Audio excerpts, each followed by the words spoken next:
اشہد ان لا الہ الا اللہ۔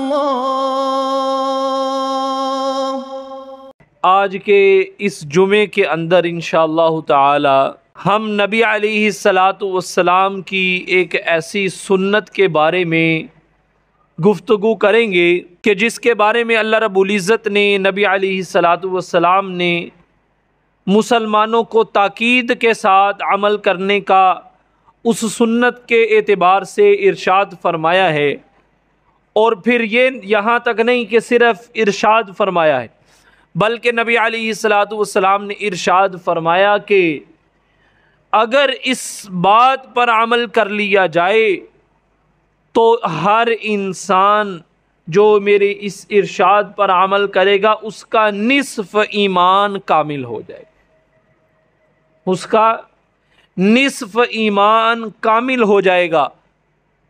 وہ اللہ رب العزت کا بھی حکم ہے، نبی علیہ السلام کا بھی حکم ہے، اور آپ صلی اللہ علیہ وسلم کا طریقہ بھی ہے، سارے صحابہ کی مشترکہ سنت ہے، بلکہ اگر یوں کہا جائے کہ سارے انبیاء علیہم السلام کی سنت مبارکہ ہے تو پھر بھی غلط بات نہیں۔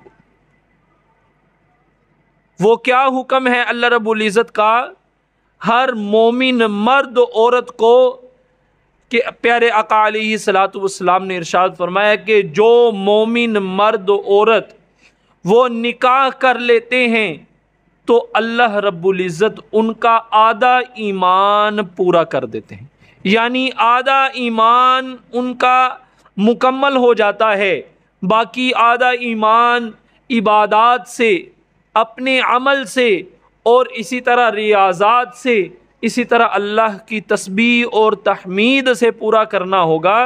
لیکن اتنا آسان کہ جو اللہ رب العزت نے انسان کی فطرت کے اندر رکھا ہے، مرد کی فطرت کے اندر بھی اللہ رب العزت نے نکاح کی خواہش رکھی ہے، اور اسی طرح عورت کی فطرت کے اندر بھی اللہ رب العزت نے رکھا ہے۔ یہ بات سوچنے والی ہے کہ دیگر جو اللہ کی عبادات ہے، یاد رکھیں نکاح بھی مستقل ایک عبادت ہے۔ جو بندہ جان بوجھ کر، یہ حدیث کی روح سے عرض کرنے لگا ہوں، جو بندہ جان بوجھ کر اختیارات ہونے کے باوجود، صحت ہونے کے باوجود، مال ہونے کے باوجود، اپنی بیوی کی کفالت کی طاقت ہونے کے باوجود نکاح نہیں کرتا، وہ ہر ایک منٹ میں گناہگار ہوتا ہے۔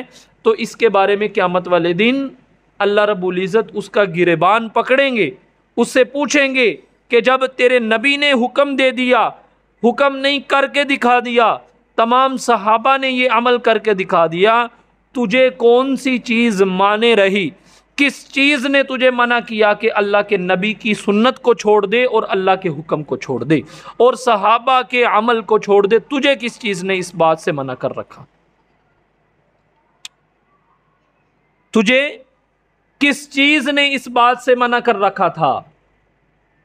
آج میرے محترم بھائیوں اور دوستو، ہم نے خود، ہمارے معاشرے نے، ہم لوگوں نے، ہمارے رسم و رواج نے، ہماری جو ہے برادریوں اور شریکوں نے اس نکاح کو بہت مشکل بنایا ہوا ہے۔ انسان جب نکاح کا نام لیتا ہے تو اس کے سامنے ایک پہاڑ آتا ہے کہ بہت مشکل کام ہے، کوئی 10-20 لاکھ روپے کا کام ہے۔ لیکن میرے محترم بھائیوں اور دوستو، یاد رکھیے کہ اسلام نے نکاح کو اتنا آسان بنایا ہے کہ انسان سوچ بھی نہیں سکتا، انسان سوچ بھی نہیں سکتا۔ آج ہم نے زنا کو سستا کر دیا ہے، اور جو حلال طریقہ ہے نکاح اس کو جو ہے مہنگا کر دیا ہے۔ زنا کو آسان کر دیا ہے، جو حرام ہے، جو قرآن حدیث کی روح سے حرام ہے، اور جس کے بارے میں شریعت یہ کہتی ہے کہ اگر کنوارا لڑکا یا لڑکی زنا کرتا ہے تو دونوں کو 100 کوڑے مارے جائیں، اگر شادی شدہ مرد یا عورت زنا کر لیتا ہے تو پھر اس کی جان ختم، اس کی دنیا کے اندر رہنے کی گنجائش ختم۔ پھر اس کو فیر مار کر یا تلوار کے ساتھ نہیں बल्कि ऐसी एज़ा के साथ उसकी जान निकालो कि सारी दुनिया के सामने इबरत का निशान बना दो। क्या अल्लाह की हदूद है जानी, शादीशुदा जानी मर्द और औरत के लिए? कहा कि मुसलमान ऐसे मर्द को कि जो शादीशुदा हो फिर भी उसने जिना किया, ऐसी औरत को जो शादीशुदा हो फिर भी उसने जिना किया, मुसलमान खुले मैदान के अंदर इन दोनों को ले जाएं। मुसलमान काजी ये हुक्म दे, जज चीफ जस्टिस ये हुक्म दे, वजीर आला, वजीर खारजा, वजीर दाखिला इस पर अमल दरामद करवाएं। उलमा का काम है मिंबर के ऊपर चढ़कर इनके बारे में फतवा दें कि मुसलमान इन ऐसे मर्द और औरत को मैदान के अंदर ले जाएं और एक खड्डा खोदें, उस खड्डे के अंदर आधा इनको दफन कर दें, आधा जिस्म अंदर और आधा बाहर, ताकि ये भाग ना सके। चारों तरफ मुसलमान ही मुसलमान खड़े हो जाएं और अपने हाथों में पत्थर उठाएं और इनको मारना शुरू करें। इतने पत्थर मारें कि इनकी जान ही निकल जाए। इस कदर सख्त गुनाह है जिना का, लेकिन आज हमने जिना को वो सस्ता कर दिया है, आसान कर दिया है, सहल कर दिया है, और निकाह को जो अल्लाह ने एक पाकीज़ा चीज़ बनाई है, जो अल्लाह ने एक बहुत ही आसान चीज़ बनाई है, हमने उसको मुश्किल कर दिया, उसको महंगा कर दिया है, उसको दुश्वार कर दिया है। बहुत बड़ी सोचने की मेरे मोहतरम भाइयों और दोस्तों बात। आज कुछ लोगों को देखा गया, कुछ सीनियर मुल्क के सीनियर लोगों को देखा गया, वो क्या कहते हैं, बड़ा अजीब चुटकुला छोड़ते हैं कि जब बाहर से दूध मिलता है तो घर में भैंस रखने की क्या जरूरत है। जब बाहर से दूध मिलता है तो घर में भैंस रखने की क्या जरूरत है। यानी जब बाहर जिना के मौके मिल जाते हैं तो घर में बीवी को रखने की क्या जरूरत। नाऊज़ु बिल्लाह मिन ज़ालिक, अस्तग़फिरुल्लाह रब्बी मिन कुल्लि ज़ंबिन व अतूबु इलैह। मेरे मोहतरम भाइयों और दोस्तों, आज जाकर यूरोप के अंदर देख लें, उन लोगों ने निकाह के सिस्टम को ख़त्म किया, उन लोगों ने ख़ानदानी निज़ाम को ख़त्म किया।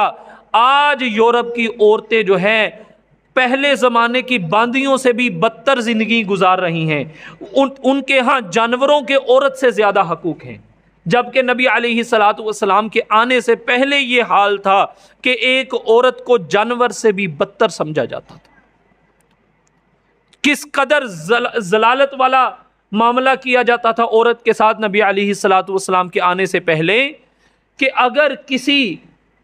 अगर किसी औरत का शोहर फोत हो जाता, अब ये बात अलग है, वो जवान है, बूढ़ी है, उदेर उम्र है, इस बात को नहीं देखा जाता था। अगरचे वो जवान है, अगर उसका खाविंद मर गया है तो उसको क्या किया जाता था, एक कमरे के अंदर बंद कर दिया जाता। ये लिखा है तारीख के अंदर कि उस औरत को एक कमरे के अंदर बंद कर दिया जाता था। उसी कमरे के अंदर उसको जानवरों की तरह, बल्कि अगर मैं यूं कहूं कुत्तों की तरह रोटी डाली जाती थी तो गलत नहीं होगा। उसी कमरे के अंदर वो औरत, आजकल तो कमरों के अंदर वाशरूम बन गए, पहले ये निज़ाम नहीं होते थे, कच्चे कमरे, कच्ची ज़मीनें। उसी कमरे के अंदर वो बेवा औरत क्या कर रही है, अपना पेशाब पखाना भी कर रही है। उसी कमरे के अंदर जानवरों की तरह उसके आगे रोटी भी डाली जा रही।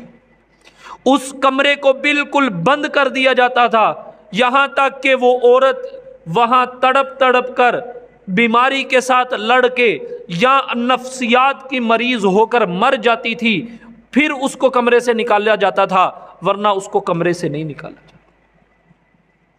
इस कदर जालिमाना सलूक औरत के साथ किया जाता था। इस दीन इस्लाम ने आकर, सरकारे दो आलम सल्लल्लाहु अलैहि वसल्लम ने आकर औरत को इज्जत की चोटियों तक पहुंचा दिया, इज्जत की बुलंदियों तक पहुंचा दिया। आज कुछ जो है नाअहल और जो जिनको बिल्कुल इल्म ही नहीं है, वो कहते हैं कि इस्लाम के अंदर औरतों के हकूक पमाल किए जाते हैं। इस्लाम औरतों के हकूक का दुश्मन है, इस्लाम औरतों के हकूक के पीछे लगा हुआ। इससे बढ़कर अगर मैं आपको बताना चाहूं तो इस्लाम के आने से पहले اگر کسی کے گھر کے اندر بیٹی پیدا ہو جاتی، وہ اپنی تذلیل یعنی بیٹی کی پیدائش کو باپ اپنی تذلیل سمجھتا تھا، بیٹی کی پیدائش پر باپ اپنا منہ چھپاتا تھا، اپنے رشتہ داروں سے اس پیدائش کو جو ہے چھپاتا تھا، اس قدر عورت کی پیدائش پر جو ہے ناگواری کا اظہار کیا جاتا تھا، نہ خوشی کا اظہار کیا جاتا تھا، یہاں تک اس قدر نیچے وہ لوگ گر گئے تھے کہ اگر کسی کی بیٹی پیدا ہو جاتی تو وہ اپنی بیٹی کو اٹھاتا، اس کو زندہ ہی زمین کے اندر دفن کر دیتا، اس کو زندہ ہی زمین کے اندر دفن کر دیا۔ ایک دفعہ پیارے آقا علیہ الصلوۃ والسلام، بڑا دردناک واقعہ ہے، پیارے آقا علیہ الصلوۃ والسلام کی مجلس لگی ہوئی، آپ علیہ الصلوۃ والسلام جلوہ فروز ہیں، ایک صحابی آئے اور عرض کیا کہ یا رسول اللہ، بلکہ ابھی صحابی نہیں بنے، ایک آدمی آئے، عرض کیے یا رسول اللہ، میں نے آسمان سے بھی میں نے بہت بڑا گناہ کیا ہے، کیا میرا گناہ معاف ہو جائے گا؟ نبی علیہ الصلوۃ والسلام نے ارشاد فرمایا کہ بتا سو صحیح کتنا بڑا گناہ کیا ہے؟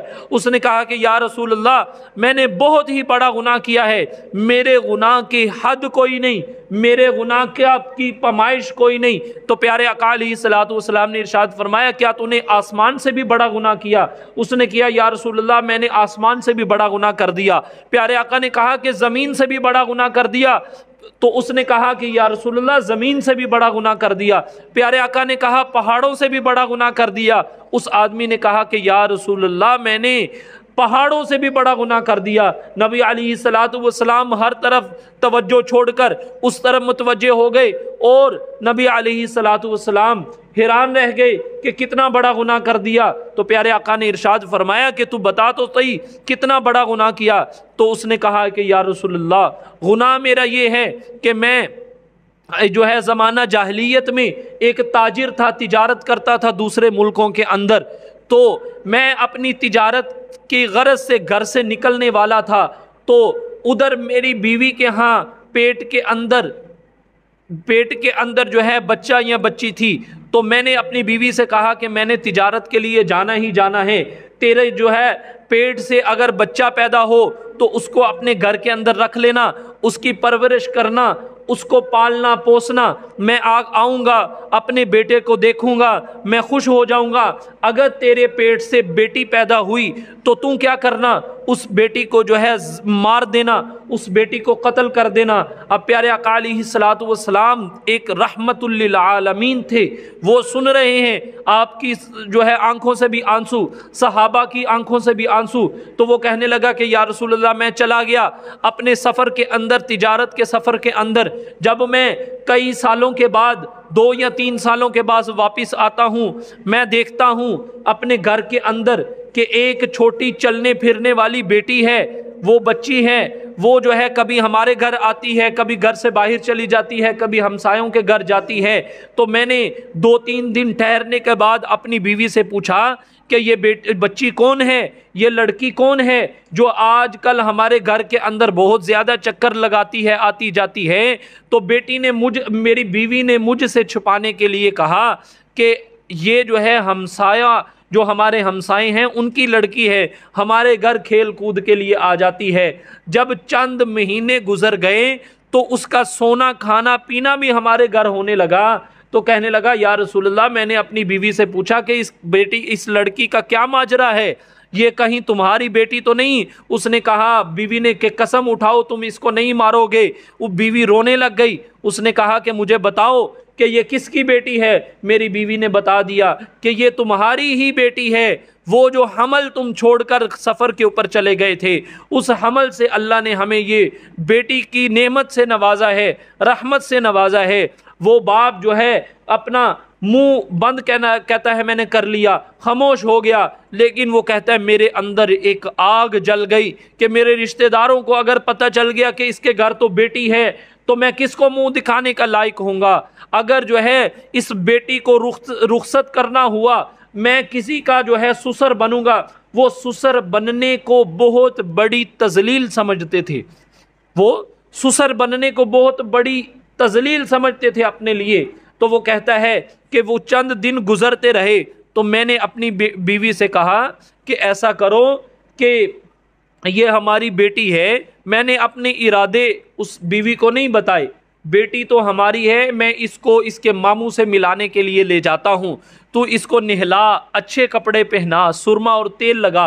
तो कहते हैं कि मेरी बीवी ने ऐसे ही किया, उस बेटी को नहलाया, सुरमा और तेल लगाया, तैयार किया। तो मैंने उसको अपने को गोद के ऊपर उठाया और जो है जब घर से मैं निकलने लगा तो एक बेलचा भी मैंने उठा लिया अपने साथ और चल दिया। जब जो है आबादी से बाहर निकल गया, जंगल के अंदर पहुंच गया, तो वो आदमी कहता है मैंने उस लड़की को वहां बिठाया।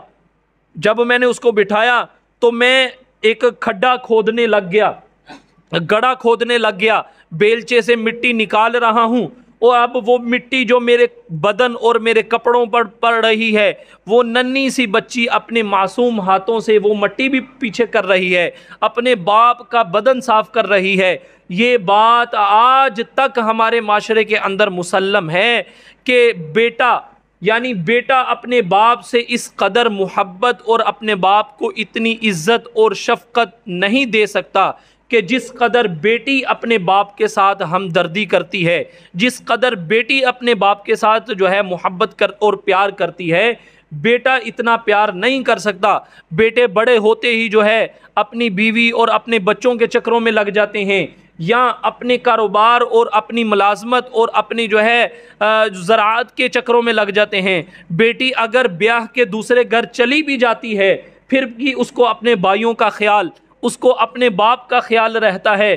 कहीं भाइयों की बुरी खबर सुन ना ले तो वो फ़ौरन भागती है भाइयों की तरफ, अगरचे भाई उसकी जो है तरफ तवज्जो नहीं करते, लेकिन बेटी के अंदर अल्लाह ने ये इसार, मोहब्बत और जो है एक प्यार का मादा रखा है। वो अपने भाइयों और बाप के साथ बहुत मोहब्बत करती है। बेटे अपने बाप के साथ इस कदर मोहब्बत नहीं करते। तो यही मोहब्बत का जो असूल था उस नन्ही सी बच्ची ने भी दोहराया कि वो अपने बाप के जिस्म को साफ कर रही है। उसको नहीं पता कि अगले ही लम्हे के अंदर ये जो टोया और खड्डा खोदा जा रहा है, मेरा बाप इसी के अंदर मुझे दफन कर देगा, इसी के अंदर मेरी जान ले लेगा।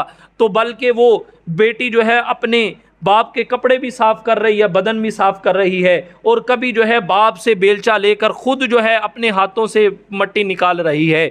तो वो आदमी कहता है या रसूलल्लाह, इस अदा को भी देखकर मुझे तरस ना आया, मैं उस टोया और खड्डा खोदता रहा। जब किस कदर वो खोद लिया तो जो है मैंने अपनी बेटी को उसके अंदर रख दिया, मैंने अपनी बेटी को उस खड्डे के टोए के अंदर रख दिया।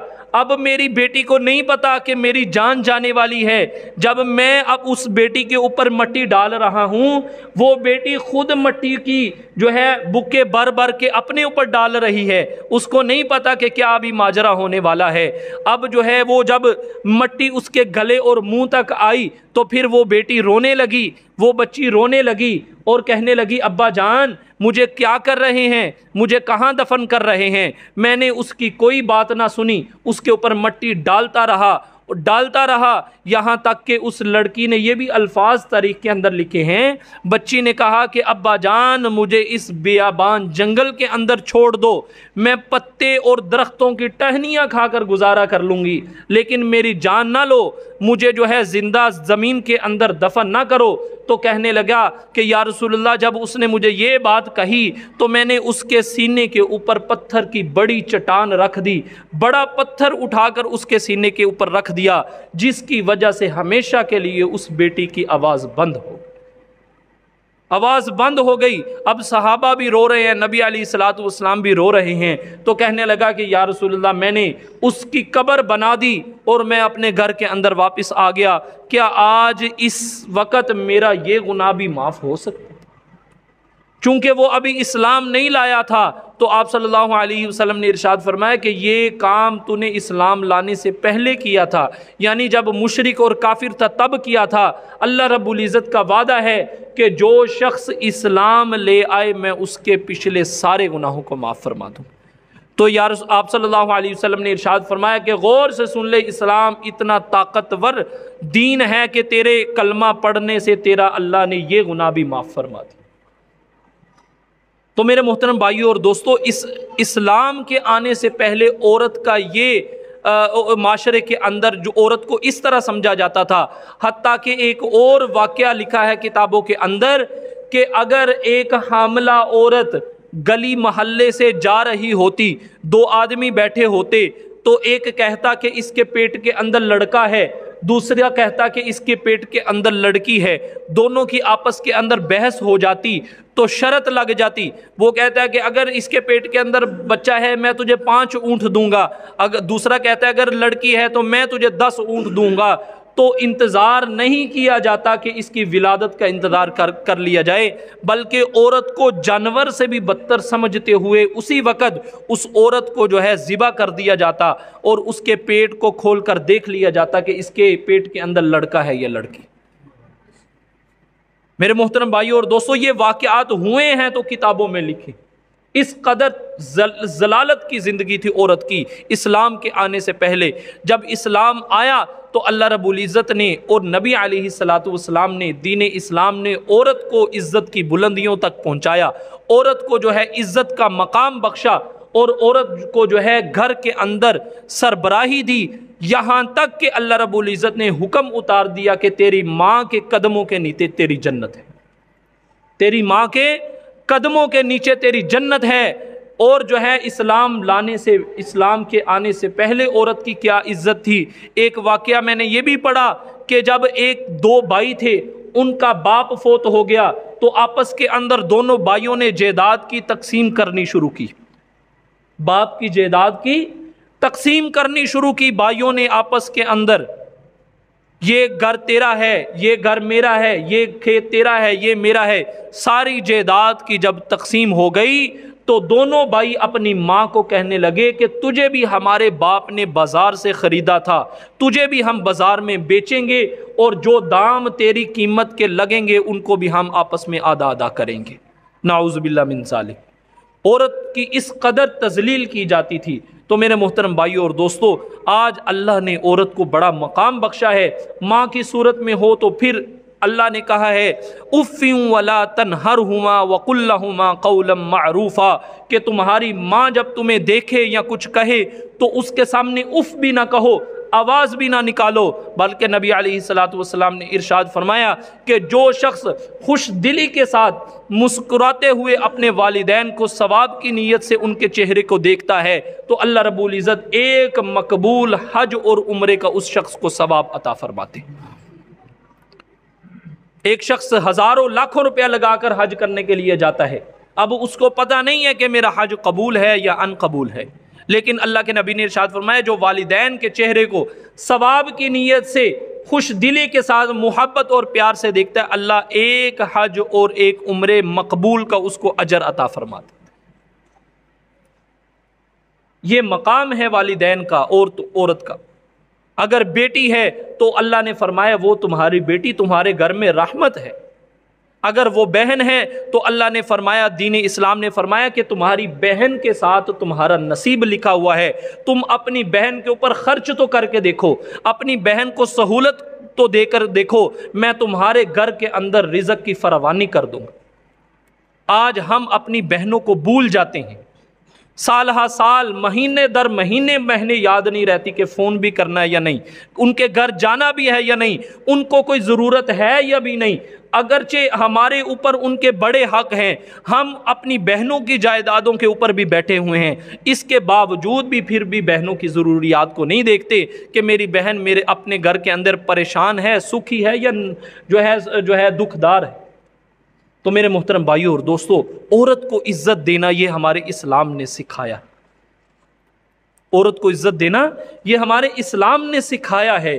औरत से बदतमीज़ी करना, आज हम अपने कारोबार के लिए लोगों की कड़वी कसैली बातें भी सुनते हैं, लोगों की खुशामद भी करते हैं, लोगों के आगे हंस हंस कर बात भी करते हैं। अगरचे वो बात हमारी मिजाज के ख़िलाफ़ कर रहा है, फिर भी हम मुस्कुरा कर देखेंगे कि 100 रुपये का, 1000 रुपये का, लाख रुपये का मेरा नुकसान ना हो जाए, लेकिन घर जाते ही औरत के ऊपर हुक्मरान बन जाए। हमारे नबी की ज़िंदगी पढ़िए, नबी अलैहिस्सलातु वस्सलाम ने अपने घर के अंदर खुद झाड़ू भी दिया है, नबी अलैहिस्सलातु वस्सलाम ने अपने घर के बर्तन भी धोए हैं, यहाँ तक कि नबी अलैहिस्सलातु वस्सलाम ने सुई धागा लेकर अपने कपड़े खुद सिलाई भी किए। یہ ہمارے نبی کی زندگی۔ ایک حدیث کے اندر نبی علیہ الصلوۃ والسلام نے ارشاد فرمایا کہ بدبخت ہے وہ آدمی کہ جو اپنے گھر والوں کے اوپر حکمرانی کرتا ہے اور اس کے گھر والے اس کے ڈر اور دبدبے کی وجہ سے اپنی ضروریات یا کوئی بھی اپنی خوش دلی کی بات، اپنے دل اور زبان کی بات اس کے سامنے نہیں رکھ سکتے۔ آج ہم دیکھیں کہ یہ برائیاں ہمارے گھروں کے اندر، ہمارے معاشرے کے اندر پائی جاتی ہیں یا نہیں پائی جاتی۔ ہم اپنے رشتہ داروں کی وجہ سے، اپنے بہن بھائیوں کی وجہ سے، سب کے حقوق اللہ نے ایک جو ہے میانہ روی کے ساتھ، ایک اعتدال کے ساتھ بتائے ہیں۔ آج ہم جو ہے بھائیوں کی وجہ سے یا کسی اور رشتہ داروں کی وجہ سے اپنی بیوی کے حقوق کو پامال کرتے ہیں، اس کو دباتے ہیں کہ جتنا مرضی یہاں تجھے دکھ ہے، پریشانی ہے، تجھے رہنا ادھر ہی ہے۔ یہاں تک کہ شریعت نے تو یہ کہا ہے کہ عورت جب تم اس کو بیاہ کر گھر میں لاؤ، اس کا حق ہے کہ اس کو علیحدہ گھر دو، علیحدہ کھانا دو، علیحدہ لباس دو، اس کی ہر چیز علیحدہ رکھو۔ یہ بات ہم جو ہے اپنے علماء سے پوچھ کر تو دیکھیں، ان مسئلوں کو ہم سن کر تو دیکھیں، ہم بالکل حیران رہ جائیں گے کہ شریعت کے مسائل کیا ہیں اور ہم کس طرح چل رہے ہیں۔ تو اللہ رب العزت سے دعا ہے کہ جیسے شریعت کے اندر اللہ نے عورت کو عزت دی ہے، اللہ ہم سب کو بھی عورت کی عزت کرنے کی توفیق عطا فرمائے۔ اشہد ان لا